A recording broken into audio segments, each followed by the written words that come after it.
you're still standing. Not because this season was gentle, not because it gave you space to rest whenever you needed, but because something inside you refused to give up. Even when giving up would have been understandable. You stayed upright. You stayed present. You stayed faithful to what mattered. When walking away would have felt easier on your heart, you were still standing. And that did not happen by accident. Some seasons don't arrive with warnings. They don't announce how demanding they will become.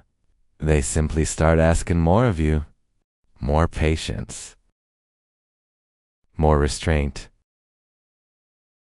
More emotional strength than you realized you would need. At first you adjust without thinking much about it. He'll take on a little more responsibility. You stretch yourself a little further. And then one day you notice that the weight has become familiar. Not lighter,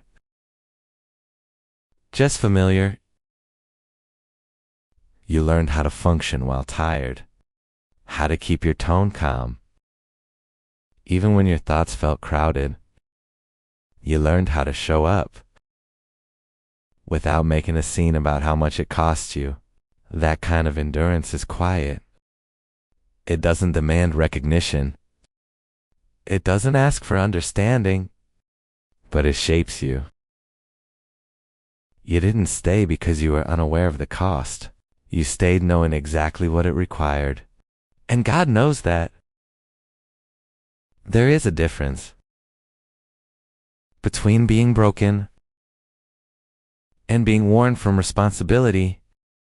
Broken things collapse. Worn things have been used faithfully. You have been used, not exploited, not diminished, entrusted with consistency, entrusted with responsibility, entrusted with staying steady when others might have stepped away. Psalms 73:26 says, "My flesh and my heart may fail, but God is the strength of my heart, and my portion forever." Scripture does not deny exhaustion. It speaks to it directly.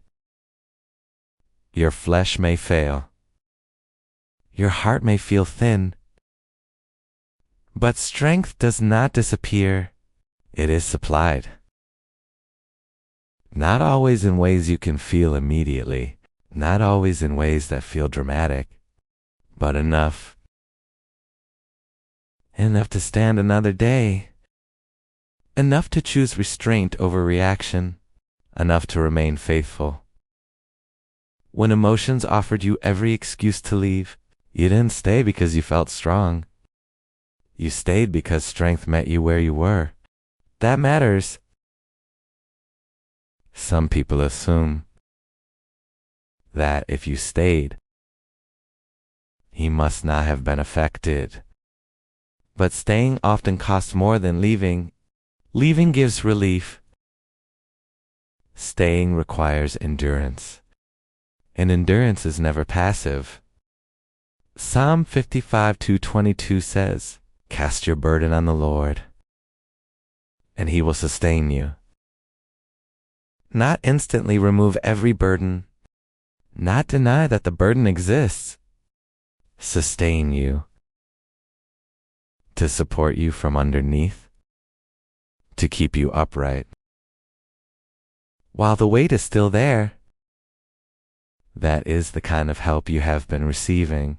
You may not have felt lifted, but you were held.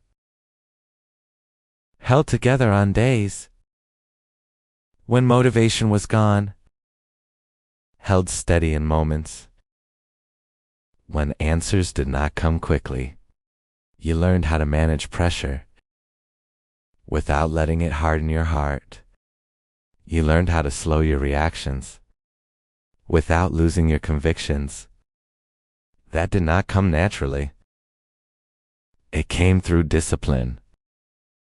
Discipline that was formed one decision at a time, Psalm 121:3 says, He will not let your foot slip. He who watches over you will not slumber. The ground may have felt uneven, the future uncertain, but you did not fall. You adjusted your pace. You recalibrated when needed. You stayed. That does not mean you never considered leaving. It means leaving did not win. You carried disappointment without letting it turn into bitterness.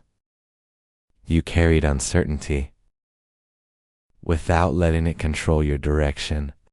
That is not weakness. That is maturity being formed quietly. There is a kind of strength that does not show up as confidence. It shows up as composure, as the ability to pause before responding, as the ability to keep your integrity intact. When pressure invites compromise, you learned how to remain aligned. Even when clarity was delayed, waiting is continuing forward without clarity. And you did that. Isaiah 40:31 says, Those who wait on the Lord shall renew their strength. Waiting is not inactivity. Waiting is restraint. It is choosing not to force outcomes, not to rush decisions, not to let fear decide for you. That kind of waiting requires strength, and strength has been renewing quietly inside you. You may not feel dramatically different, but you are steadier, less reactive, more discerning. You no longer respond to every pressure that comes your way. You have learned what deserves your energy and what does not. That learning came at a cost. Proverbs 4:23 says, Guard your heart, for everything you do flows from it. And you guarded your heart. You did not let disappointment make you careless. You did not let delay make you reckless. You stayed anchored. That anchoring did not happen overnight. It happened in moments. When you chose silence over argument, when you chose patience over impulse, when you chose faithfulness without needing to be noticed. God saw every one of those moments. Psalm 66:10 says, For you, O God, have tested us. You have refined us like silver. Refining is not destruction. Silver survives the heat. It becomes clearer because of it. You are clearer now. Clearer about your limits. Clearer about your priorities. Clearer about what actually sustains you. This season stripped away what could not last. What remains is solid. Jesus spoke directly to people like you. In Matthew 11:28, he said, Come to me, all who labor and are heavy laden, and I will give you rest. He did not call those who escaped responsibility. He called those who carried it, those who labored, those who stayed. Rest here is not an exit.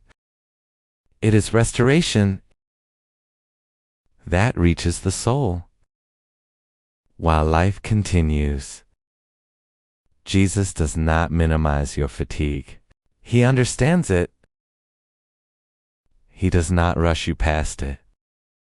He meets you inside it. You did not imagine the weight of this season. You did not exaggerate the cost. God knows exactly why you are still standing. Because standing did not mean you felt confident every day.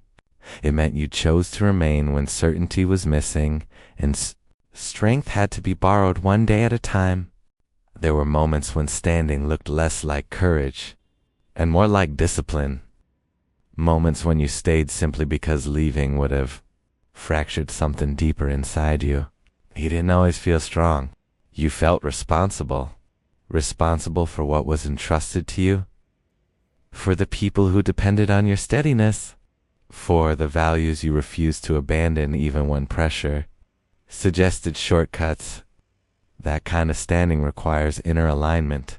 It requires deciding again and again not to let temporary emotions rewrite long-term commitments. You learned how to slow down your reactions, how to give yourself space before responding, how to remain present without being consumed by the weight of unanswered questions. That process reshaped you quietly. It taught you that endurance is not about pushing harder, but about staying anchored when momentum fades. You began to understand that faithfulness does not always feel inspiring. Sometimes it feels repetitive. Sometimes it feels unseen. But repetition is how stability is built. Day after day, your consistency forms something solid beneath you. Something that didn't collapse when pressure returned.